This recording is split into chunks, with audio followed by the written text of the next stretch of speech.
Apakah dunia ini adalah sesuatu yang bisa diseimbangkan dengan akhirat? Ini aku mau kasih tahu ya. Di dalam pembahasan dunia yang sekarang, di dalam pembahasan orang-orang zaman sekarang, dunia dan akhirat itu seolah-olah adalah sebuah rute yang berbeda. Maka kalau itu yang menjadi pandangannya, maka tidak mungkin kita menyeimbangkan antara dunia dan akhirat. Tapi kalau dalam pandangan Islam, dunia dan akhirat itu satu rute yang sama. Asik kan? Let's say, gue jadiin tujuan deh. Ya. Gue decide gue gak mau belajar agama lagi deh sampai gue umur 50 gitu misalnya. Betul. Karena gue mau fokus ke karir, cari duit, bangun bisnis, menjadi nomor satu di dunia loh gitu. Gue gak bisa gak fokus gitu. Baru nanti umur 50, gue pengen hidup tenang, gue pengen santai, gue pengen tobat, pengen sholat 5 waktu, pengen apa. Diterima gak? Tidak. Tapi kamu yakin umurmu sampai 50 tahun? Bagus. Jadi kata Rasul, hal yang paling aku takutkan dari umatku adalah bukan umatku ini tidak punya harta.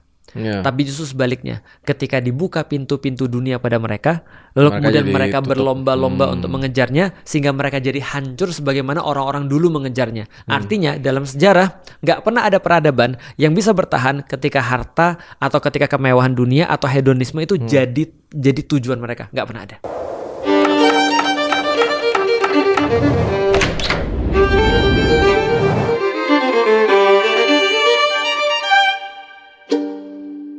Tapi menarik itu kemarin Abigail bilang dia dari finance, dari apa, terus tiba-tiba ke apa, kok bisa gitu ya? Karena tadi mereka nggak dapat link bahwasanya agama itu komprehensif. Nah itu menarik. Dan ini nggak apa masukin tape aja nih. Oh masukin langsung aja. Agama itu apa yang bikin escape menarik bahkan buat gua adalah Ustadz Felix bilang Islam mengatur semuanya. Sekomprehensif itu semua topik di dalam hidup lu, dari relationship, kerja dan lain-lain, ekonomi, budaya, politik itu ada. Makanya menurut gua itu salah satu aspek kenapa podcast ini menarik, karena gua yang duniawi nih, gua yang tanda kutip selama ini trying to master the worldly economy, dikasih perspektif dari yang akhirat. Simpelnya gitu kan? Itulah namanya kafah. Kafah itu komprehensif artinya, mencakup semuanya. Jadi ya makanya yang waktu itu kan sempat viral satu klip yang kenapa Nabi Muhammad itu nomor 1. Karena dua-duanya menang. Secular and religious. Benar. Tapi itu pertanyaannya. Menurut gua agak susah untuk ngebalance dua-duanya. Karena gini, kalau di prinsip duniawi ya, kalau kita mau achieve sesuatu yang amazing, lo butuh obsession. You need some sort of obsession gitu loh. Dan itu nggak harus satu hal toh. Jadi kalau waktu gue kepisah untuk hal-hal duniawi, terus hal-hal akhirat, hal duniawi, hal akhirat, gue nggak bakal bisa jadi number one nih. Sedangkan seberapa ekstrim dan diperbolehkan oleh agama untuk kita number one, tapi kita ya harus 100% ya fokus ke hal duniawi dulu gitu. Anggap number one dulu, baru nanti tobat lah, baru fokus ke akhirat.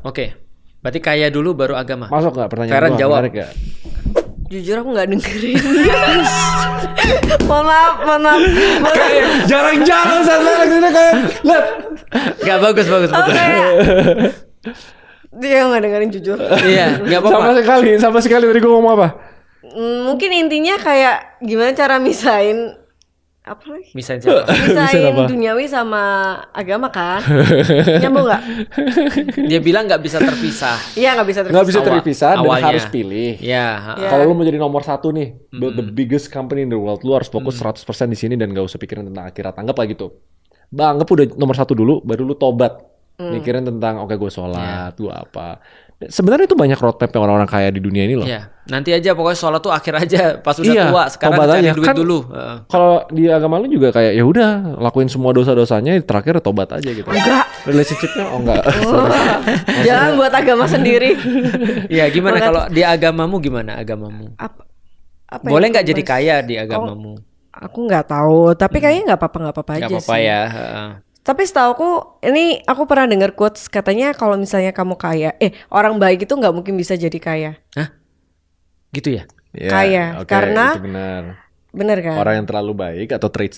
Jadi gini, traits narcissism, Machiavellianism, sama satu lagi tuh, aduh lupa deh. Itu tuh ternyata dibutuhin dan selalu ada di orang list paling atas. Oke. Selalu ada. Oke. Tesisnya bukan karena mereka jahat, Iya. tapi mereka bisa berkompetisi dengan sengit.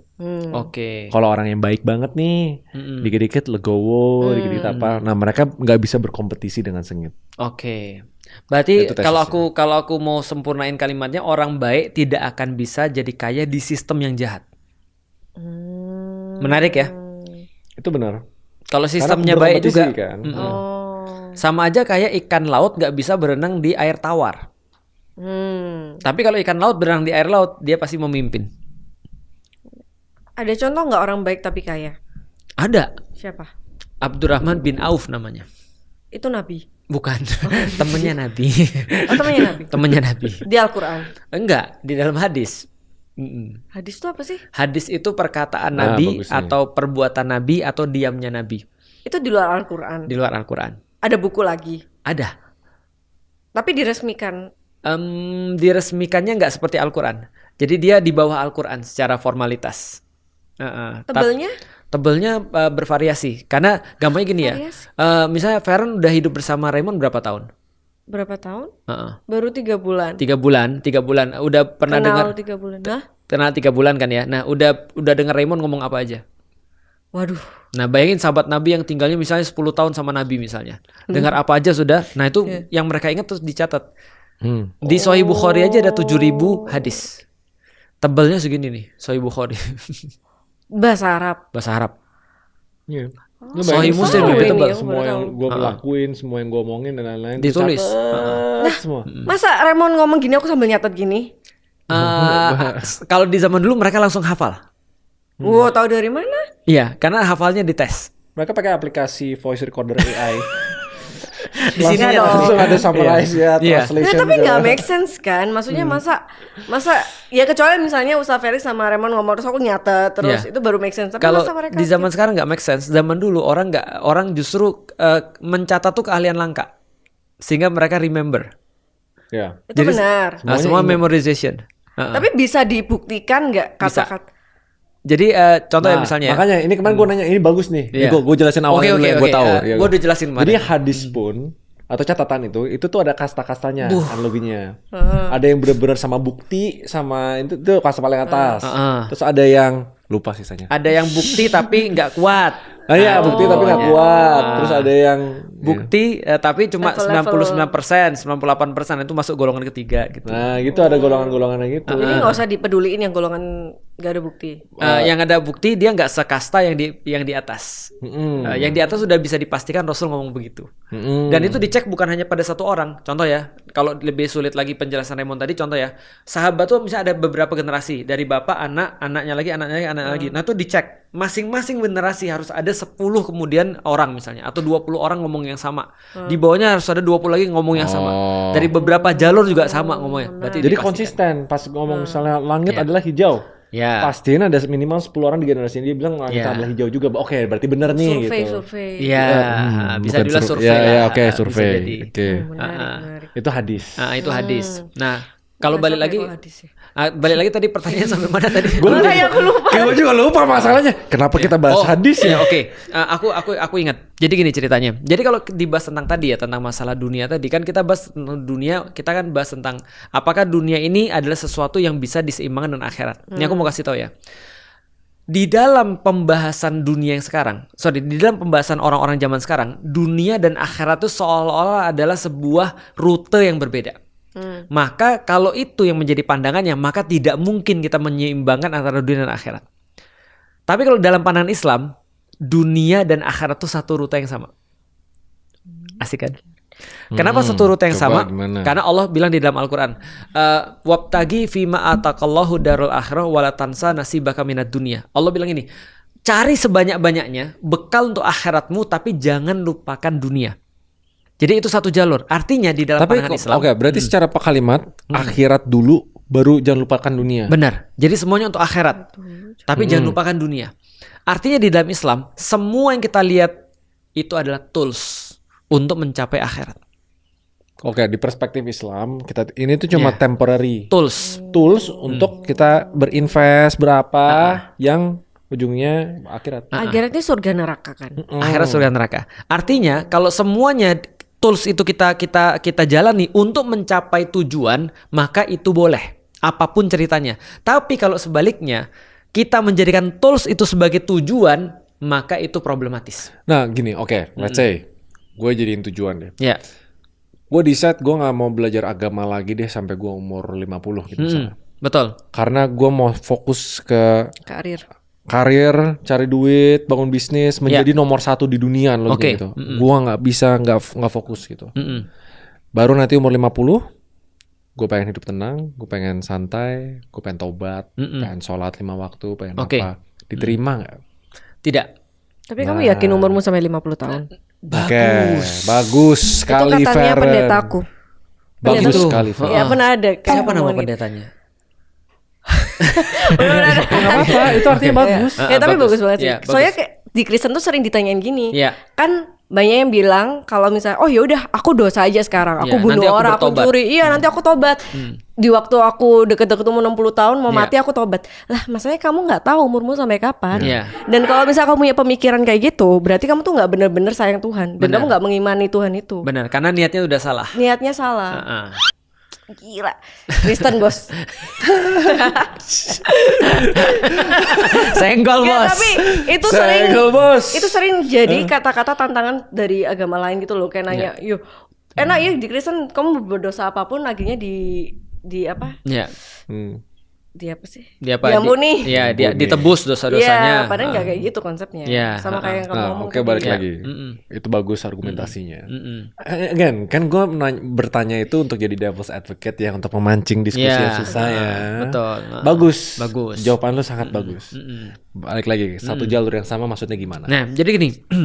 Jadi kalau andaikan seseorang tuh misalnya contoh ya, dia jadi orang yang paling kaya. Dan dia berusaha untuk melakukan apapun yang halal untuk jadi kaya, itu menjadi sebuah pahala juga bagi dia kalau dia tujukannya untuk akhirat dia. Oh oke.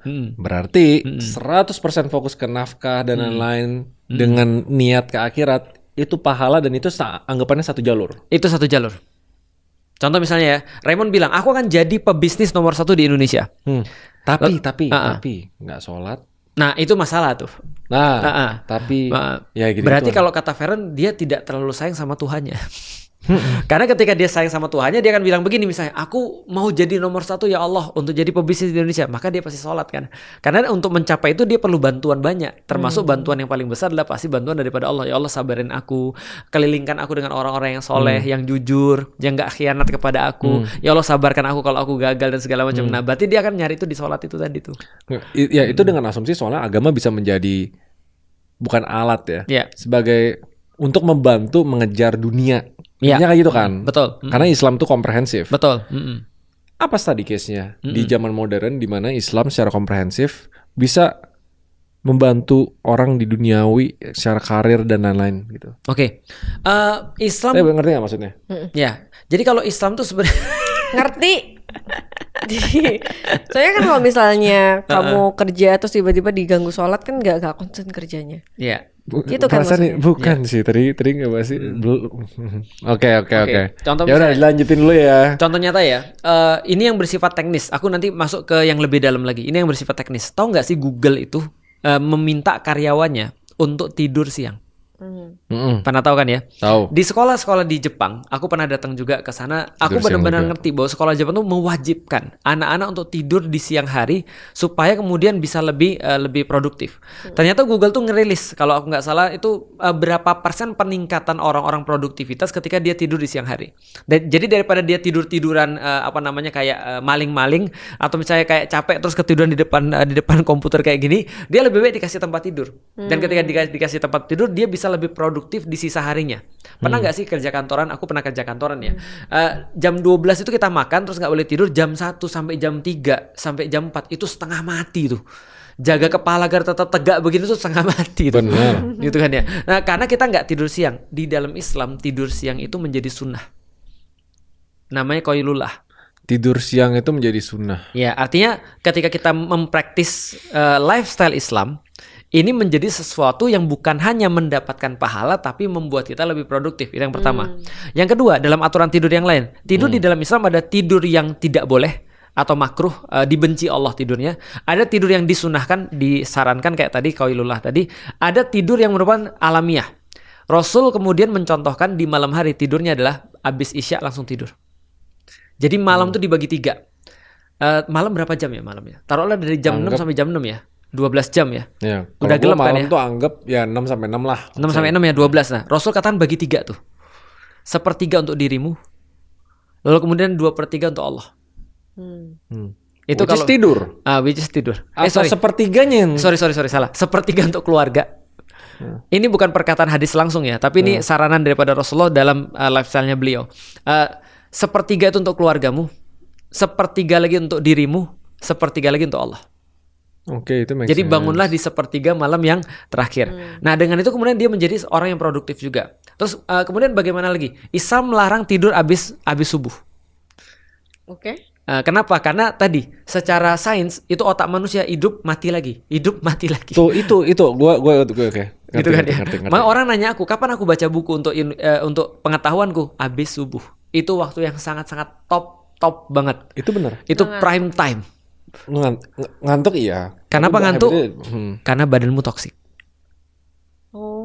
Tapi pagi itu emang prime time. Neuroplasticity itu paling lentur untuk kita menyerap informasi baru gitu loh. Nah, itu contoh lagi, puasa ternyata terbukti meningkatkan fokus kan? Kecuali kalau badannya toksik ya. Ini serius. Puasa technically lu puasa ini kan? Enggak, lu nyarap ya? Iya. Enggak makan sama sekali. Loh, technically puasa makan. Nah, setelah diteliti itu meningkatkan fokus tuh. Tapi kalau belum, coba lagi, karena meningkatkan fokus dan memperkecil resiko untuk sakit karena meningkatkan imunitas. Iya. Berarti secara productivity keren. Betul.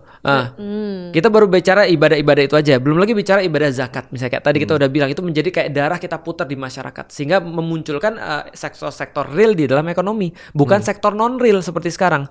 Kalau sekarang yang digeber adalah sektor non real. Bahkan sektor non real lu kalau aku baca berapa kali? 200 kali lipat daripada uang beredar atau apa? Dan itu kan menimbulkan inflasi dan segala macamnya. Problem bagi negara gitu ya. Nah, itu kemudian kalau kita bahas baru segi ibadahnya aja. Nah, sekarang kita bahas mentalnya. Coba lihat ya. Menurut Feren, kerja sama Raymond, antara beban fisik sama beban non fisik itu lebih berat mana? Bombastic side eye. Jangan kayak gitu. Kenapa mukanya kayak gitu ya? Kira-kira. Kayaknya aku harus speak up guys. Ya. Maksudnya yang aku dapetin lebih capek mana gitu ya? Non fisik atau apa capek mental? Mental sih. Mental. Itu bukan hanya Feren. Itu bukan hanya Feren. Aku yakin Raymond lebih capek mentalnya ketika mempekerjakan Feren. Iya kan?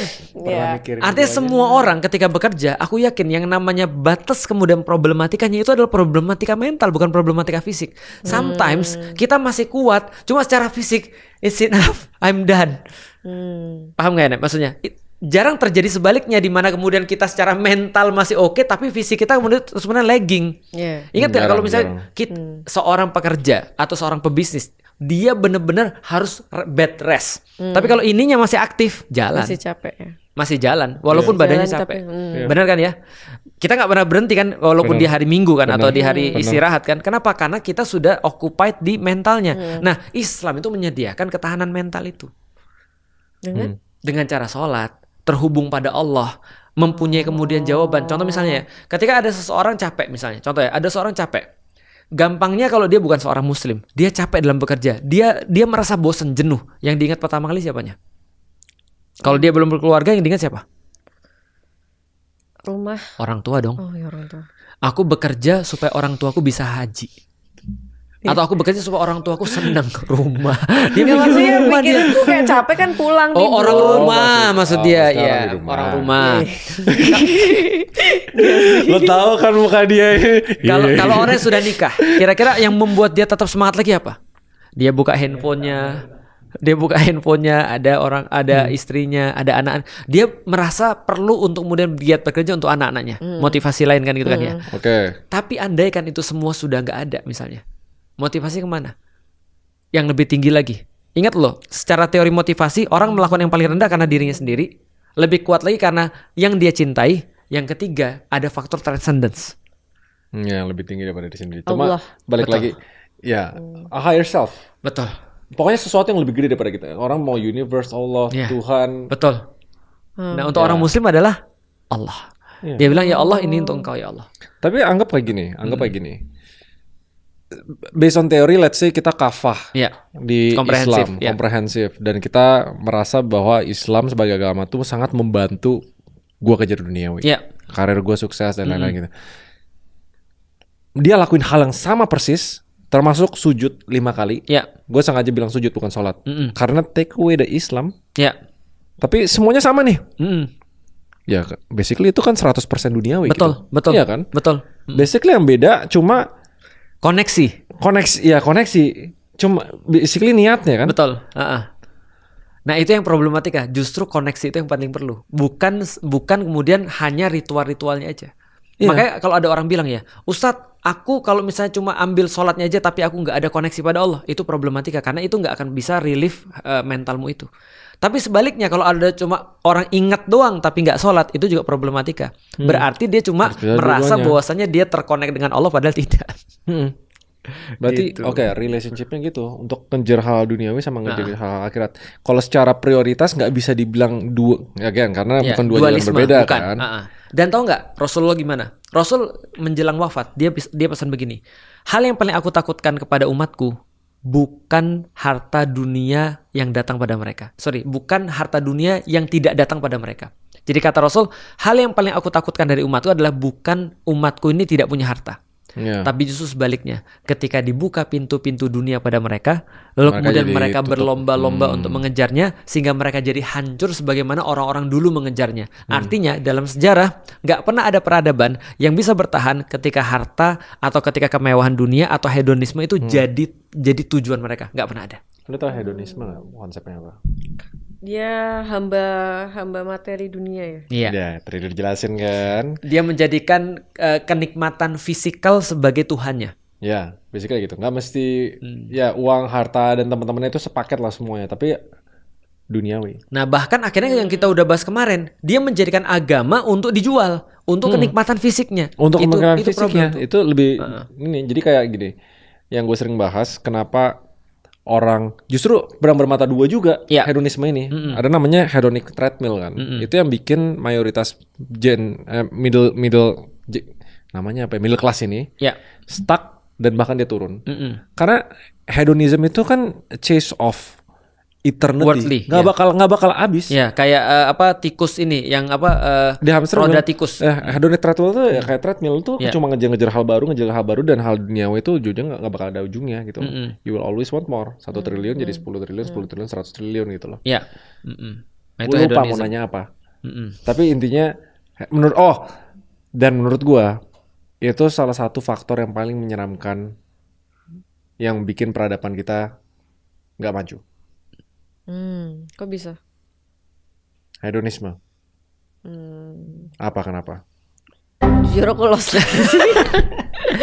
Di sini banyak awkward silence sengaja karena menurut gua dia puasa dan nggak fokus. Iya, dia tuh nungguin kita break the silence. Jadi, tapi nggak apa-apa sih, bagus. Artinya gini, kenapa hedonisme itu bisa kemudian membuat dunia tuh nggak maju-maju? Itu sederhana menurutku, karena orang kehilangan orang kehilangan objektifnya apa. Jadi kita balik lagi ya. Kalau kita kemudian melihat pada Islam tuh menjadikan semua sebagai tools. Contoh misalnya. Nah, semua tuh tools. Semua tuh tools. Hedonisme materi adalah tujuan. Maka dia nggak akan nyampe kecuali di situ. Dia makanya di situ terus gitu. Ngerti nggak sih? Yang dijadiin harusnya alat jadi tujuan di situ. Feren pengen nikah nggak? Pengen. Kalau nanti dapat suami itu berarti menikah tuh tujuan atau tools untuk mencapai sesuatu? Good question. Tools mencapai sesuatu. Sebenarnya nggak nikah nggak apa-apa sih. Enggak jawab. Nikah itu tujuan. Bukan tujuan berarti. Tapi nggak bisa jadiin tools untuk mencapai sesuatu juga. Kenapa? Karena nggak nikah juga. Tapi kalau masih belum mendapatkan esensi kalau misalnya nikah. Gini, kalau ada nggak mau nikah. Mau nikah, cuma masih belum dapat esensinya. Apa yang Feren cari dari nikah? Belum kepikiran sampai sana. Belum pikiran, tapi pengen nikah. Jadi enggak lagi. Oke, kalau gitu aku tanya lagi. Di hidup ini Feren pengen apa? Pengen apa? Ke Jepang. Kenapa? Kalau ke Jepang terus apa? Bagus itu, bagus. Kalau ke Jepang terus apa? Ke Jepang kenapa? Kalau ke Jepang, kenapa Feren pengen ke Jepang? Kenapa nggak ke Turki? Kenapa nggak kemana? Karena pengen ke Disneyland-nya Jepang bagus. Kalau sudah ke Disneyland, happy. Bagus. Ya, good. Berarti yang dituju adalah happy. Pertanyaanku sederhana. Kalau ada yang Feren bisa lakukan dan itu Feren dapat happy-nya sama, seperti kayak pergi ke Jepang, perlu nggak pergi ke Jepang? Anggap dapat happy-nya sama nih. Tapi aku Enggak, ini dulu tapi karena level happy itu nggak mungkin bisa sama yang benar-benar. Enggak, kalau andaikan Anggap aja. ada happy yang sama, perlu nggak pergi ke Jepang? Enggak. Bagus. Tetap perlu. Nah, kalau perlu, berarti yang Feren cari bukan happy-nya, Experience. tapi Jepangnya. Jepangnya. Berarti Berarti kan Jepang jadi checklistnya. tujuan, bukan tools. Tapi kalau yang Feren bilang gitu. nggak apa-apa, aku dapat happy yang sama walaupun nggak ke Jepang, berarti Jepang adalah toolsnya. Tapi itu agak muter, jujur. Muter, bingung Oke. dia kayaknya. Oh, Soalnya- tahu. Ya, tapi aku Nggak, paham maksudnya. simpelnya kalau gue ngeliatnya kayak gini ya. Kalau misalnya hedonisme tuh yang seharusnya jadi alat dijadikan tujuan. Makanya muter-muter terus nggak bakal selesai gitu. Uang itu alat atau tujuan? Dia pengen bilang, tapi mulutnya tuh tujuan. Uang itu alat atau tujuan? Uang itu diciptakan di dunia ini Tools buat sih. apa? Tools, Sebagai oke. alat tukar sebenarnya kan. Ya. Ya. Tapi orang banyak jadi sebagai Tujuan. Ya. Tapi maksudnya kalau nggak ada- hamba cuan ya kan. Iya. Jadi orang kerja matanya biar punya banyak uang. Udah titik. dia Nah, lupa. itu yang salah. Heeh. Itu yang salah. Karena kerja buat banyak uang, uang ini alat kan, alat Ya. untuk ngelakuin apa? Untuk berbuat baik misalnya, untuk ujung-ujungnya membangun yayasan, Ya. untuk bangun perusahaan juga nggak masalah, atau bikin Ya. rumah untuk kan alat gitu loh. Aku punya cerita, tapi Feren bisa jadi nggak ngerti nih. Tapi kalau Feren ngerti, alhamdulillah. nih. Fokus. Oke, Feren, thinking cap. Aku udah nggak makan dari pagi. Iya, tapi nggak apa. Ini kejadian nyata nih. Kita makan dari subuh kita. Dari subuh. Nih, ini kejadian nyata. Aku punya temenku ini ceritanya dia vice president. Oke. Vice president sebuah perusahaan. Kebayang ya gajinya pasti tinggi ya. Gajinya itu 3 digit. Jadi vice president. Suatu hari dia tuh diminta sama anaknya untuk datang ke invitasi basket. Yang invitasi basket ini cuma sekitar 3 jam. Dan bapaknya bilang, oke, aku akan datang. Tanggal berapa? Tanggal segini. Hari Sabtu, tanggal segini-segini, datang jam segini sampai jam segini. Oke ya? Nah, pas deket-deket hari H, bapaknya bilang, nak mohon maaf, bapak ada meeting mendadak. Ada chairman datang dari luar, meeting mendadak, dan ini invitasi basket. Mohon maaf banget, aku nggak bisa untuk datang ke invitasi basketmu, gitu kan ya? Oke, anaknya kecewa atau nggak? Kecewa. Tahu nggak anaknya bilang apa sama ibunya? Apa? Bu, emang bapak berapa sih gajinya? Hmm. Terus dibilang, bapakmu gaji 100 juta taruhlah ya. Berarti sebulan dapat 100 juta, iya. Berarti kalau bagi 100 juta ini 3 jam berapa? Hah? Kalau misalnya cuma aku minta waktu bapak 3 jam 3 berapa? nih. Oh, dia sampai ngitung gitu. Karena anaknya dikasih duit sama bapaknya, dia ngitung tuh bapaknya kerja 8 jam sehari. Kalau misalnya 1 bulan misalnya berapa dikonversi, dapatlah sekarang sejam berapa. Taruhlah sejam 3 juta taruhlah ya misalnya. Terus dia ngasih bapaknya duit, Pak, aku mau beli waktumu 3 jam. Ini kisah nyata. Kisah nyata. Ini terkenal kok, gue sering Di dengar. titik itu, Kisah nyata. iya, di titik itu. Anaknya aku punya duit. Nah, Dikasih. karena dikasih bapaknya. Oh, dikasih bapaknya untuk beli bapaknya. Iya, beli waktu bapaknya. Di titik itu bapaknya sadar, untuk itulah dia cari uang. Berarti uang itu bukan tujuan yang dia cari. Yang dia cari itu sebenarnya adalah waktu bersama anaknya. Yang justru jadi hilang ketika dia malah jadi hamba duit. Tapi kalau bapaknya nggak punya duit, anaknya nggak bisa main basket. Betul. Itu benar. Itu benar. Tapi kan jadi barang. Nah, Jadi barang apa? artinya gini, artinya orang sering lupa mana tools, mana tujuan. Oh. Mau ku ceritain lagi. Tapi ini aku yakin nggak ngerti. Kisah nyata nggak? Kisah nyata. Gue tau kenapa dia lucu. Ini gue kasih analogi ya. Pertanyaan-pertanyaan lo tuh buat gue tuh kayak gimana. Contohnya nih ya. Gue lagi nanya Ustadz Felix nih. Ustadz, kita mau ke Bandung. Besok naik mobil apa? Terus Ustadz tanyanya, warna bannya warna apa ya gitu. Terus kenapa? Ya nggak nyambung. Tapi nggak apa-apa. Kenapa Feren. sih? Kan gak modalmu tau biasanya nggak? kan ekspektasinya tuh Iya. mau naik MPV atau naik Iya. bus, Iya. naik apa? Itu kan nyambung kan? Ya, tapi modalmu tuh jujur. Itu bagus tuh, tingkatkan. Pertanyaanku yang mana yang nggak nyambung? Semuanya. Sebenarnya bukan nyambung. Enggak, bukan pertanyaanku nyambung. yang mana yang Nggak. nyambung? Gini, pertanyaan tuh nyambung sebenarnya kayak misalnya kita mau ke Bandung naik mobil apa, bannya warna apa. Ya sama-sama mobil sih. Tapi nggak apa-apa, bagus. Sebenarnya nyambung, tapi nggak dalam esensinya. Iya.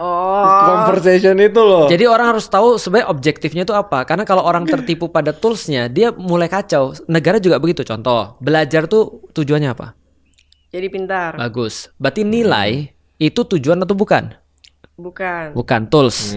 Berarti kalau ada orang dapat nilai jelek, lalu kemudian dia down, stres, berarti apa yang dijadikan sebagai tujuan? Nilai atau jadi pintar? Tapi kalau nilainya jelek terus? Nah, itu beda urusan. Berarti itu sama aja tujuannya nggak kecapai Sekarang kan? aku mau kasih tahu, kalau nilainya jelek terus, tapi dia benar-benar dapat tujuan pembelajaran, yaitu jadi pintar, boleh nggak? Jadi pintar kan? Jadi Jadi pintar. pinter walaupun jelek terus. Walaupun nilainya jelek terus. Sebenarnya Jadi pertanyaannya pinter lumayan walaupun filosofis loh. Karena ada orang yang nilainya bagus terus, tapi nggak Tapi pintar. nggak pinter. Kayak gue. Bentar, berarti pintar ini persepsi dong. Enggak. Bukan persepsi. Pintar tuh bisa Anggap- menyelesaikan masalah. Ya. Bisa men- Kepintaran realnya lah. Anggap Iya. kayak kita tahu kepintaran realnya orang gitu. Tapi nilainya jelek-jelek. Iya. Gitu.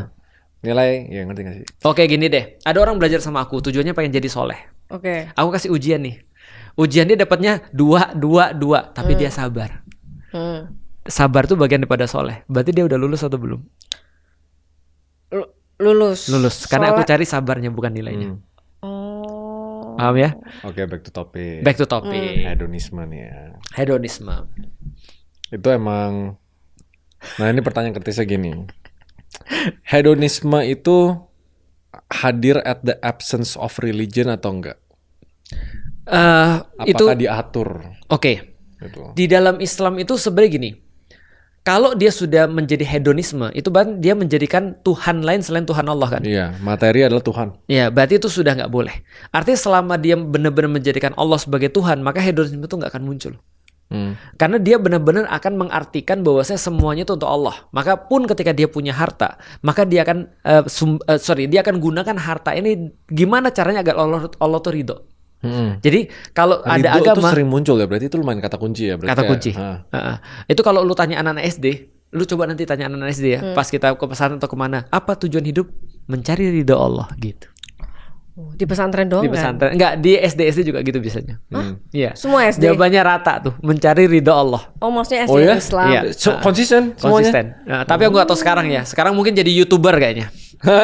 Iya. Tapi artinya adalah benar ketika agama tuh nggak lagi bisa kemudian untuk dijadikan sebagai patokan, maka dia pasti akan dualisme. Orang tuh akan senantiasa ketarik pada materi, itu udah pasti. Bener. Jadi dunia itu menarik gitu maksudnya, dibuat menarik. Tahu nggak bahasa Al-Quran terhadap dunia itu apa? Bahasanya adalah zinah. Bukan zina ya. Zinah.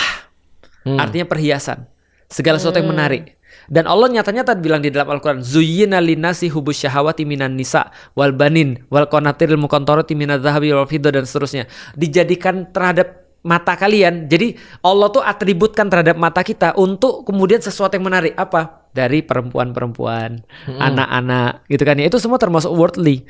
Termasuk kemudian perniagaan, harta benda dari emas dan perak. Lalu kemudian wa khailil musawwamah, lalu kemudian seperti tunggangan-tunggangan mobil bagi laki-laki, apalagi wal an'am, dan kemudian binatang Bahkan ternak. ada di ayat mobil Betul. gitu ya. Oh iya, wal harth dan ladang pertanaman. Itu semua menarik bagi kita. Allah bilang boleh nggak? Nggak ada masalah. Tapi Allah bilang jangan sampai di atas Allah dan Rasul.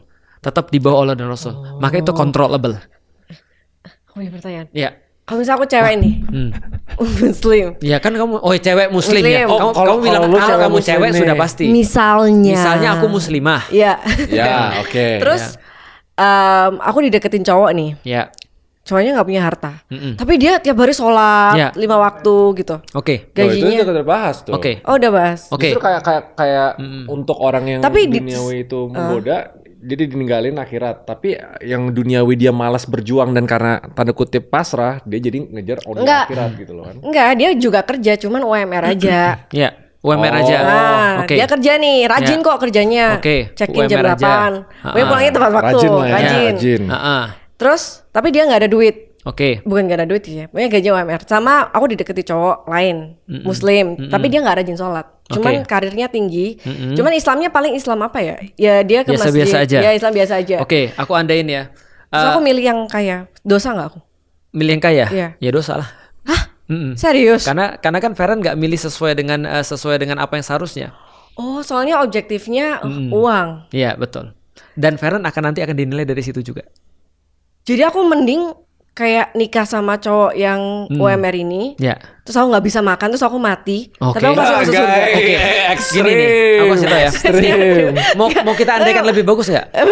Feren jadi anakku misalnya ya, kan menikahkan anak perempuan kewajiban bapaknya. Benar. Datanglah seorang anak laki-laki, aku mau nikah sama anaknya bapak nih. Terus dia datang aku tanya kerjaanmu apa? Dia bilang gini, kerjaanku cuma kerjaan UMR aja. Tapi aku bilang, tapi kamu mau jaga anakku? Mau. Kamu sholatnya gimana? Rapi, baik. Bisa kasih makan anakku? Insya Allah bisa. Ketika aku ngelihat dia kemudian punya karakter yang bagus, karena ingat kita semua menikah, kalau aku khususnya ya, aku juga nggak punya uang waktu itu. Cuma aku bisa meyakinkan bapaknya istriku dengan karakter yang baik. Aku nikahkan sama mereka. Yang bisa yakinin aku. Tapi kalau ada red flag nih contoh ya, kerjanya apa dek? Ya Allah yang ngasih kerjaan aku nanti. Lah kalau gitu kamu nanti ngasih makan anakku apa? Masa bapak nggak percaya bahwa Allah itu maha menjamin? Terus kamu terus nanti Feren kamu kasih rumah di mana? Allah yang menjamin. Lah terus kamu duitmu sekarang ada berapa? Kamu nanti nikah gimana? Terus dia bilang, aku sholat 2 rakaat sholat sebelum subuh. Dan kata Rasulullah, sholat 2 rakaat sebelum subuh itu lebih bagus daripada dunia dan seisinya. Aku bilang langsung aku ambil batu bata tuh langsung. Maksudnya paham ya? Nah dia karena aku nggak bisa ngeliat karakter itu pada dia. Ingat loh, yang penting bukan kaya atau miskin, tapi mental kaya atau mental miskin. Berarti yang dilihat tuh pasti. Tapi kan ini sebenarnya gue juga penasaran. Berarti kalau milih yang kaya walaupun muslimnya kurang kafah. Kurang maksiat lah taruhlah ya. Maksiat. Let's say nggak sampai maksiat lah. Mungkin sholat sehari sekali doang. Sholat sekali doang ya. Kalau aku akan bilang begini. Aku akan bilang sama anakku, dek, nak, gitu kan ya. Kalau seandainya ada orang yang sama Tuhan yang menciptakan dia aja, dia masih belum komit, maka agak sulit untuk aku meyakini dia komit sama kamu. Tapi yang kaya bisa ngajak ke Mekah. Yang kaya bisa ngajak ke Mekah. Tapi kalau misalnya dia ngajak ke Mekah doang, tapi dia nggak komit dengan agamanya sendiri, gimana ceritanya? Esensinya kan nggak dapat. Ya. Betul. Jadi sebenarnya pada karakter sih sebenarnya. Atau nggak gini, let's say ini menariknya, anggap ini dua-duanya umurnya sama cowok ini. Yang ini development duniawi segini, akhiratnya segini. Yang ini duniawi segini, akhiratnya segini. Kan cuma masalah mungkin progressionnya yang berbeda. Betul. Bisa jadi dua-duanya utuh. Betul. Agamanya utuh. Iya, dua-duanya utuh nih. Tapi orang, yang satu ini nggak ngerjain yang sunnah misalnya. Nggak, tetap dua-duanya utuh. At one point nih, misalnya 20 tahun lagi. Ada Budi sama Andi lah misalnya. Akhirat, dunia dapat 20 tahun lagi. Tapi sekarang yang ini menang akhirat doang, yang ini menang dunia doang. Tapi kita pilih yang menang dunia dulu nih. Knowing that kedepannya dia bakal penuhin tugas-tugas akhirat dia gitu. Itu tetap salah. Tetap salah, because we never knows. Iya itu kan sama kayak yang ngerti. Tapi kalau let's say asumsi, iya bener sih jawabannya sih kayak gitu sih. Cuman kalau gini ya, kalau aku bisa lebih mudah lagi, ada orang yang sama-sama nggak melakukan kemaksiatan taruhlah ya. Taruhlah misalnya dia kewajiban dia udah jalanin, sholat dia jalanin, puasa dia jalanin. Cuma yang satu ini lebih soleh. Yang satu ini biasa aja. Cuma dia kewajiban dia udah jalan semua. Dan ini kaya. Dan ini enggak kaya. Aku milih yang ini. Yang kaya. Iya. Asalkan kewajibannya dipenuhi. Intinya kayak gitu. Karena kewajiban itu buat Ustadz Felix tuh bare minimum. Tapi kalau dia punya skill set yang lain untuk jadi kaya, berarti aku milih yang ini. Tapi tergantung aku akan nanya anaknya dulu, kamu sukanya sama yang mana? Karena itu yang paling penting tuh. Jadi yang paling penting karakter. Karena di dalam Islam, Feren dan juga Ray, nanti salah satu pertimbangan daripada laki-laki itu adalah benar-benar nafkah. Jadi banyak orang mengatakan yang nggak penting nafkah tuh. Nafkah itu penting banget. Karena kalau nafkahnya nggak ada, itu seringkali menyebabkan problematika dalam rumah tangga. Jadi kalau misalnya kita nggak boleh hedonis, bukan berarti juga kita tidak perlu duniawi gitu maksudnya. Karena duit itu seringkali menjadi penyebab keretakan rumah tangga. Karena gini, hedonisme tuh sama kapitalisme tuh beda. Gue bisa mengiyakan kapitalisme, mengejar materi. Hedonisme, materi adalah tujuan akhir. Simpelnya gitu, itu bedanya. Jadi makanya yang buruk tuh hedonisme. Sedangkan kapitalisme tuh, sabar, tadi gue belum puas sih sama jawabannya tadi sih. Oke. Gue lupa di tengah. Ya gue masih belum puas sama jawaban yang itu sih. Yang mana? Mengejar akhirat sama dunia. Oke. Kalau gitu aku juga sih. Gue udah mulai lobet juga sih. Aku tapi masih penasaran. Aku kasih yang lebih bagus daripada kapitalisme. Karena di dalam pandangan Islam nanti ada juga notes tentang kapitalisme. Karena kapitalisme itu artinya adalah capital tuh dia memandang segala sesuatu dari capital, bukan dari yang lain. Maka dalam kapitalisme itu negara tidak terlalu banyak ikut campur karena dia memberikan pada orang-orang, pada pelaku-pelaku usaha. Dan itu problematik sih menurutku. Karena orang bisa menjual apapun, memiliki apapun, dan kemudian melakukan apapun practically dalam sistem ekonomi kapitalis. Tapi kita nggak bahas itu secara dalam lah. Yang lu maksud mungkin adalah motif untuk bisa jadi kaya. Prinsip kapitalisme. Karena gue kayak gini, gue tahu itu sedikit bertentangan dengan Islam. Ya. Tapi dalam sejarah, kapitalisme itu yang ngedrive perkembangan. Analoginya gitu.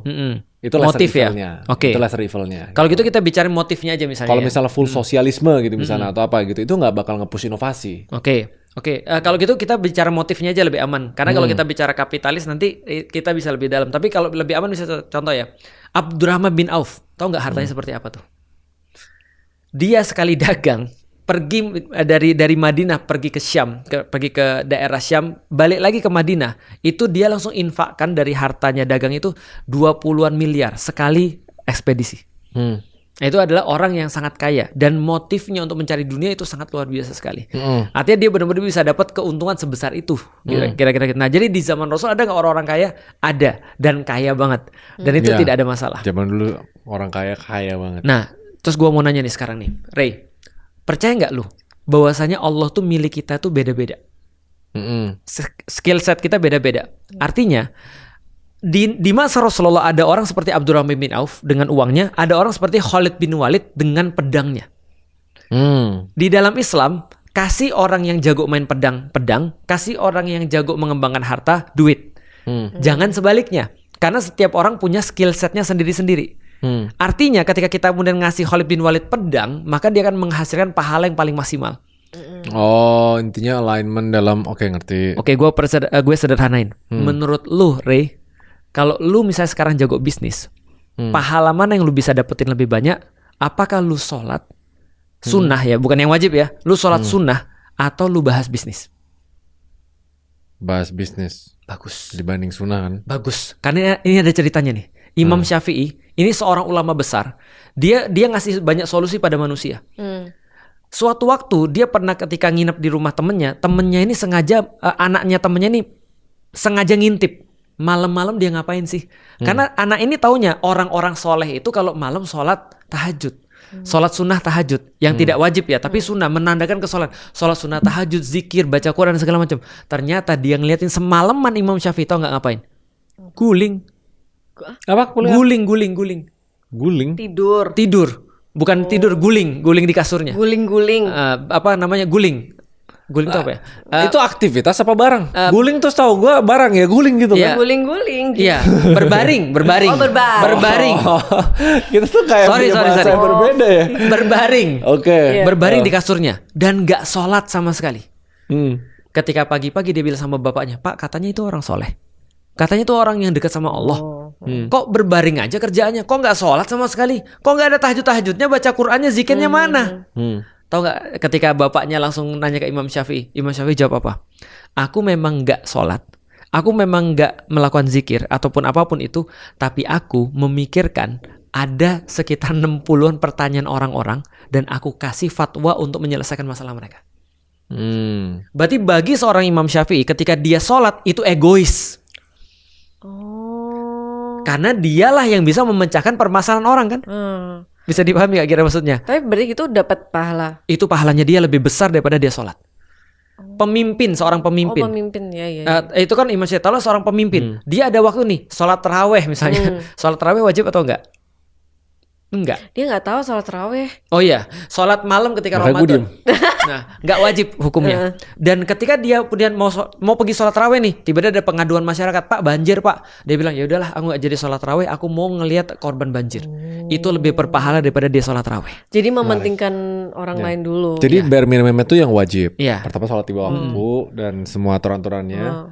Kalau misalnya bisa sunnah dan lu bisa ngelakuin sesuatu yang impact-nya lebih besar berdasarkan apa yang lu jago gitu misalnya. Itu lebih penting. Ingat gak, Re? Gue pernah bilang pas kita podcast di tempat lu. Yang gue bilang gini, kalau gue disuruh milih nih antara orang pesantren yang sholat, yang sudah beres urusannya, tapi dia nggak paham tentang dunia ini, dengan orang yang paham dengan dunia ini kayak Ray misalnya, udah bisa paham dunia, bisa guide orang-orang untuk jadi untuk influence ke orang-orang. Aku lebih pilih mana? Ingat gak aku bilang? Aku lebih pilih lu. Itu bikin beban, anjir, banyak yang chat banget, banyak yang tahu nggak kenapa? Sampai sekarang loh. Tahu nggak kenapa? Karena yang sekarang kita udah punya banyak orang soleh. Yang kita perlu adalah orang yang bisa influence orang dan mau influence orang untuk kebaikan. Maka dengan kata lain, untuk sekarang lebih berpahala bagiku ya setelah aku melihat dunia ini untuk menjadi seorang influencer daripada orang yang benar-benar soleh dalam agama. Paham gak maksudku? Blowing gak? Karena ketika lu misalnya bisa influence orang dan lu kemudian bisa ngasih ke mereka kebaikan, pahala kebaikan lu banyak banget. Karena kita sekarang udah kebanyakan, mohon maaf ya. Jadi gini contohnya, lu belajar baca Quran dan lu gak bisa-bisa, bagi gue gak masalah nih. Karena gue udah punya banyak orang yang bisa baca Quran dan bener dan jago. Tapi kan itu bare minimum gue, harusnya kewajiban gue gitu loh. Bare minimum lu bukan bisa baca Quran. Bare minimum lu adalah bukan juga. Bare minimum lu adalah belajar baca Quran. Jadi sesuai dengan kondisi. Sebenarnya itu bare minimum semua orang Muslim sih. Semua orang Muslim gak ada yang diwajibkan bisa baca Quran. Gak sampai yang sholat deh. Nah, kalau gue pasti bisa. Iya. Pasti bisa selama dimulai. Kalau dia mau dia pasti bisa. Tapi bare minimum lu belajar. Bare minimum sholat. Sama sholat juga. Sholat bare minimum juga. Tapi kalau untuk baca Quran belajar. Sholat juga nggak pernah disuruh untuk bisa melakukan sholat. Yang disuruh menegakkan sholat. Menegakkan sholat. Ya artinya lu disuruh berusaha untuk benar-benar ngusahain sholat. Karena ada kejadian-kejadian di mana orang sudah berusaha banget terus nggak bisa. Tapi itu kecil banget. Karena disuruh wa aqimus sholat, tegakkanlah sholat. Itu artinya ayo berusahalah untuk melakukan sholat. Jadi proses yang diutamakan di dalam Islam. Nah balik lagi, kalau proses itu lu jalanin dan lu melibatkan dunia sebanyak-banyaknya, lu berpahala. Ustaz, aku mau nanya, kalau misalnya Ustadz nggak sholat nih, tapi Ustadz lanjutin podcast ini kan dakwah ya? Itu berarti keluarnya pertanyaannya lumayan bagus-bagus ya. Berarti itu, yaudah kita nggak usah Ustadz nggak usah sholat. Kita seharian podcast terus, dakwah terus, gitu. Gimana? Ya itu, gimana? Kalau kita podcast seharian, itu kan dakwah kan? Nah itu yang aku bilang nggak ada for the greater good di dalam Islam. Jadi aku tetap harus mempertahankan prinsipku, walaupun sholat itu nanti bisa digeser. Makanya kan aku bilang pada orang, kadang-kadang orang baru belajar Islam, mereka bilang sholat harus tepat waktu, begitu azan langsung pergi ke masjid. Enggak juga sih. Karena kadang-kadang kita punya fleksibilitas di dalam sholat. Makanya Allah kasih waktu sholat tuh ada fleksibelnya. Ketika kita lagi ada sesuatu, contoh misalnya ya, ini pernah kejadian, biar teman-teman juga tahu di rumah. Aku pernah datang bapak ibuku ke rumah. Mereka kan bukan muslim kan. Nah begitu satu titik, aku harus sholat zuhur misalnya, dan mereka masih ngajak aku ngobrol, maka aku nemenin mereka ngobrol dulu. Aku bukannya menaruh Allah di bawah mereka. Tetap mereka di bawahnya Allah. Cuman Allah ngasih waktu fleksibel untuk aku birrul walidain pada orang tuaku. Maka aku tunggu waktunya. Jam 1 belum selesai nih. Jam 2 belum selesai nih. Waduh, ini ujungnya sampai jam 3 kan batasnya kan. Maka jam 2 aku bilang sama bapak ibuku, aku izin sholat ya. Bisa dipahami ya. Jadi mereka pun tahu bahwa aku tetap menghargain mereka. Tapi prioritas Allah adalah nomor 1. Berarti iya, aku sering ketemu banyak muslim yang kayak langsung strict sama waktu sholat gitu loh. Lebih banyak kayak gitu menurut gue. Iya, lebih banyak kayak gitu. Berarti mereka tuh ngelakuin secara template gak sih? Iya, jadi mereka mungkin gak ngelihat kondisinya atau mungkin belum sampai pada titik itu. Belum sampai pada keperluan gitu. Kalau itu di pesantren sih it's okay. Nanti contohnya, nanti pas besok kita main pesantren ya, orang pesantren harus begitu. Harus begitu, dan aku nggak nyalain kalau mereka harus begitu karena mereka lagi training gitu kan ya. Mereka lagi training, mereka harus benar-benar flawless. Mereka harus benar-benar flawless gitu kan ya. Harus benar nggak ada celahnya. Karena ketika mereka nanti praktek dalam kehidupan, mereka baru ngerti, oh penerapannya begini, oh penerapannya begini gitu. Ustadz, ini random question banget sih, ini out of context. Bagus, gue di sini diem aja. Anaknya Enak-enak Ustadz jadi moderator. itu Ustadz kasih kebebasan untuk memilih agama atau Ustadz ajarkan agama Islam dari bayi? Oke, baik. Pertanyaan bagus. Kalau aku Itu membebaskan gue udah tahu mereka, kalau aku membebaskan tanpa mengarahkan, berarti aku bodoh. Oke. Karena untuk apa orang tua kalau nggak mengarahkan kan gitu kan ya. Sama seperti aku bilang pada jamaah-jamaah aku, anak jangan ditanya mau sekolah di mana. Itu namanya orang tuanya bodoh. Tapi kalau anak-anakku aku kasih pilihan-pilihan, sering juga dalam perkara-perkara yang bisa dipilih. Contoh, mau makan apa? Kita hari ini mau kemana? Ada saran nggak kita mau kemana? Kita harusnya gimana nih? Nah kalau ada sesuatu yang mereka bisa untuk usul rembuk kepada aku terima. Tapi kalau ada perkara-perkara yang memang aku harus arahin mereka. Karena that's what parents mean. Itu adalah yang harusnya jadi gini, kita udah tahu di situ bahaya nih. Masa aku kemudian bebasin ya terserah kamu sih kalau kamu mau ke sana gitu kan ya. Kan nggak mungkin kan. Nah, berarti aku harus memberikan kebebasan yang bertanggung jawab.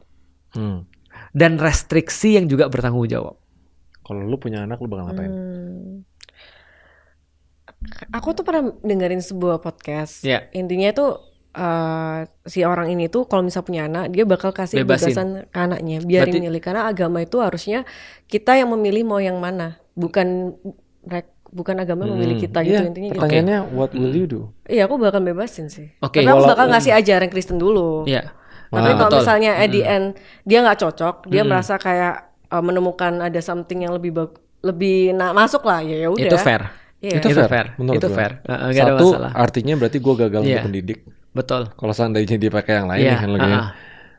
Kedua, we blame ourselves. Udah, itu udah. Artinya gini, harusnya dia milih gitu. Tapi gini loh Fer, kita harus hati-hati juga dengan kata-kata awal tadi ya. Aku akan membebaskan anakku untuk memilih apapun yang dia mau. Karena itu justru menurutku tidak bertanggung jawab. Itu nggak bertanggung jawab ya. Kenapa bisa gitu? Karena dia tidak memberikan konteksnya apa. Gitu maksudnya. Karena gini, tugas orang tua itu kan membimbing ya. Nah kalau misalnya dia tidak melakukan tugasnya, menurutku itu adalah tidak bertanggung jawab tuh tadi. Kecuali dia kasih tahu, aku bisa bebasin kamu terserah mau milih apa aja untuk misalnya bajumu nanti besok. Aku nggak mungkin lebih tahu daripada kamu misalnya. Kamu yang lebih tahu, kamu lebih nyaman kemana. Nah itu aku bebasin dia. Contoh ya, ketika dia sudah SMA, aku baru mulai menanyakan pada dia, kamu mau kuliah di mana? Kalau umimu sih pengennya kamu begini. Tapi terserah kamu. Kalau Abi sih pengennya kamu ini. Contoh nih aku bilang sama anakku, aku sih pengennya kamu di Bogor sih. Karena aku pengen dekat sama kamu. Cuma dia bilang, kalau aku di sini gimana? Iya, kalau aku sih pengennya di sini, tapi terserah kamu. Karena kalau dia bebasin begitu aja, dia sebenarnya lagi menyesatkan anaknya nih. Karena ingat loh, tidak pernah ada kata netral dalam pilihan. Benar nggak? Aku netral aja, dia mau kemana aja? Nggak ada. Netral tuh berarti dia sudah ngasih pilihan. Bisa dipahami maksudnya. Tapi kalau kan Ustadz ini mempelajari semua agama nih. Apakah Ustadz juga ngajarin anaknya Ustadz tentang Kristen, tentang Buddha, tentang semua apapun? Of course. Sudah. Aku kasih secara tahu. sejarah gitu semuanya. Ya minimal aku kasih tahu kulitnya dulu yang perlu mereka ketahui. Oh jadi mereka tanya sendiri kadang-kadang apa bedanya sih Bi antara agama ini dan agama ini. Aku kasih tahu ini bedanya. Bagaimana kamu harus bersikap kepada orang-orangnya dan segala macam. Yang penting kan cara bersikap kan sebenarnya. Itu lebih fair sih. Soalnya kan Ustadz juga ngasih tahu bukan yang benar-benar. Tapi topik kebebasan intinya kayak gini. Kayak kebebasan itu harus align sama tanggung jawab. Level pertanggungjawabannya. Iya, sama pertanggungjawaban gitu kan. Soalnya pas lu kecil lu kasih kebebasan yang orang bilang liberalis biar anaknya bisa milih nih, biar gue nggak boleh jadi parents yang kayak nutupin pintu ini. Itu menurut gue emang orang bodoh sih. Iya, nggak bertanggung jawab. Setuju. Maksudnya kebebasan dalam artian tuh aku juga ngasih pengertian juga. Nggak sekedar dia yaudah serah kamu lah. Nah itu lebih ke nggak peduli. Bukan konteks sih. Soalnya kayaknya agak sedikit beda paham nih di sini. Bukan konteks terserah kamu gitu loh. Tapi know that they don't know yet to make informed decision. Iya, betul. Jadi seandainya nih, bahkan di umur 15 pun, kalau dia decide kita udah lurus semuanya gitu. Oh, gue mau ganti agama nih gitu. Gue mau itu. Gue mungkin ya, gue ada opsi untuk tolak itu. Oh ya? Gue tanya why-nya dulu. Karena yang sering terjadi untuk orang yang di umur muda itu mereka paling dorongan sosial, apa gitu misalnya. Kalau why-nya bagus dan dia bisa jelasin ke gue, mau gue. Nah itu jadi kebebasan yang bersyarat lah. Ya, bertanggung jawab. Karena ya kita harus tahu kapasitasnya mereka dulu di umur segitu gitu. Karena tidak mengarahkan sama sekali itu sama saja mengarahkan ke satu tempat. Paham kan maksudnya? Ingat gak tentang perumpamaan tanah? Tanah kalau kita nggak tanemin bunga, yang muncul rumput, nggak akan jadi tanah kosong aja. Jadi kalau contoh misalnya, aku mah terserah dia aja mau nanam apa, yang muncul udah pasti rumput, Pak. Paham gak maksudnya? Nah, maka aku akan nanemin sesuatu di situ. Nah, terserah nanti setelah dia bertanggung jawab seperti kata Raymond tadi, setelah they know that they know gitu kan ya. Gimana ngomongnya? Yang anak kecil apa kali apa yang gila, alif apa yang pikiran yang anak kecil? Oh, akil balik. Itu bukan? Apa beda? Itu benar. Akil balik adalah saatnya kita untuk reasoning sama dia. Nah, itu baru menurut gua oke, boleh dikasih kebebasan yang lebih. Iya, betul. Lu dengerin tadi ya? Tapi kalau sebelumnya jangan ditanya pada mereka. Contoh ya, kamu mau sekolah di mana? Jawabannya kalau nggak sekolah temennya. Atau sekolah yang dikit aturannya atau yang lebih mudah bagi dia. Why-nya itu nggak benar soalnya. Betul. Jadi kita harus arahin mereka. Contoh kayak gini ya. Aku nggak nanya gini. Kalau kamu sekarang mau untuk melakukan ini terserah, mau melakukan ini terserah, mau melakukan ini terserah. Enggak, belajar. Itu aku lakukan tuh. Karena kalau mereka disuruh pilih belajar atau enggak, kira-kira mereka pilih mana? Enggak lah. Mau nonton atau belajar? Nonton lah, gitu kan ya. Nah, maka kita nggak boleh ikutin semua pada mereka. Kita harus bertanggung jawab karena dia anak kita. Enggak, aku tadi cuma penasaran aja. Ustadz ngasih kebebasan, maksudnya ngajarin Islam, ngajarin agama lain. Islam atau ngajarin semuanya gitu kan? Iya, maksudnya kayak kalau gue sih tipenya bakal ngajarin semuanya. Nah, kalau aku ngasih kebebasannya dengan bagaimana cara kontribusi dia terhadap Islam. Maksudnya? Nah, kamu mau jadi apa? Kontribusimu terhadap Islam apa? Kayak tadi kita ngomongin kan, kalau Raymond kontribusinya terhadap Islam dalam hal ini, kalau dia sudah sadar bahwasanya setiap perlakuan dia yang baik akan mendapatkan balasan daripada Allah, maka dia bikin konten dengan suatu kesadaran baru nih. Aku bikin konten edukasi karena edukasi adalah sesuatu yang paling penting di dalam Islam. Maka dia dapat pahala itu sama seperti ada orang mungkin yang zikir, ada orang yang mungkin ada yang sholat sunnah, bahkan lebih tinggi daripada itu. Mungkin ya, mungkin lebih tinggi. Nah, kalau aku berikan pada mereka, kamu mau kontribusinya dengan cara apa nih? Jadi desainer boleh, jadi penghafal Quran boleh, kamu jadi ulama perempuan juga boleh, kamu mau jadi apa juga boleh. Yang dia pilih apa? Aku pengen nulis cerita, silahkan. Tulislah cerita. Oh, darah authornya tuh kental ya. Cerita Kristen. Cerita Kristen. Bisa. Bisa, enggak ada masalah itu kan ya. Kan cerita Kristen doang kan, bukan jadi jadi Kristen kan gitu kan. Nah, akhirnya nggak mau bikin lo. Nggak bisa. Nah, ibunya mengarahkan, udah kamu jadi desainer aja. Ini mami udah bangun nih, ada hijab alila. Kenapa kamu nggak ngelanjutin aja? Akhirnya dia bilang, tapi aku nggak mau jadi desainer gini. Ya udah aku bilang, coba kompromi aja. Karena kan pilihan anak-anak kan. Akhirnya sekarang dia sekolah udah kita putuskan dan dia juga udah oke. Sekolah desain, desain komunikasi visual. Artinya kan udah kan dapat jalan tengah kan. Nah, asal karena kita yakin semuanya bisa dikontribusikan terhadap Islam. Pertanyaan sederhana, di ruangan ini nih, menurut Feren siapa yang paling berpahala? Apa aku boleh mengatakan aku yang paling berpahala? Aku aja yang ngomong, Ustadz. Enggak, belum tentu. Aku belum tentu. Nggak ada. Jawabannya will never knows. Iya, bisa jadi yang pegang kamera-kamera ini, kalau niat mereka lebih bagus. Dan ketika mereka nonton, lihat, bayangin ya, aku kalau tanpa ada kamera-kamera ini dan ada orang yang nge-publish misalnya di channelnya Raymond ataupun mungkin aku yang ngelihat cuma sekitar berapa orang, 500 kalau 500 orang kalau aku ngisi kajian, tapi mereka yang memultiplikasi pahalaku ini, bisa jadi mereka dapatnya lebih banyak. Dan ingat, yang muncul selalu akan diuji dengan riya. Riya itu adalah perasaan bahwa ini semua karena aku, bukan karena Allah. Popularitas, tapi mereka ini nggak pernah dilihat nih, orang nggak tahu siapa nih orang-orang di belakang kamera. Tapi bisa jadi mereka dapat pahala lebih banyak daripada kita. Artinya orang tuh punya masing-masing. Artinya setiap tools duniawi bisa digunakan untuk pahala kalau niat sama caranya benar. Nah, berarti lu di sini membawa entertainment. Jadi ya bisa ada orang bisa dengerin dakwah yang lebih panjang. Iya, tinggal kurang satu aja. Asyhadu. Emang nggak ada koi, aku lebih serius. Memang bocah itu memang jujur pertanyaannya lebih berkualitas. Betul, jujur. bagus. Actually, gitu loh. Lu kalau lu puasa 30 hari lebih fokus lagi lu, Feren. Coba tuh. Mungkin ini gara-gara puasa. Iya. Iya, bisa jadi. Ini cocok logi namanya. Itu mukanya udah mau biru tau nggak muka. Tapi aku benernya punya pertanyaan yang aku listkan itu loh. Apa? Nanti aku penasaran banget. Ini kenapa selalu pas timer kayak gini keluar bom? Satu boleh satu. Gak bisa, aku harus baca. Boleh ambil. Ya udah nanti episode selanjutnya ini udah 1 jam kalau nggak salah ya. Iya.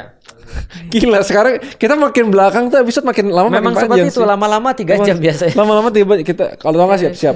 Tapi benernya Islam yaudah. Apa? Gak jadi. Kenapa ya? Gak tahu.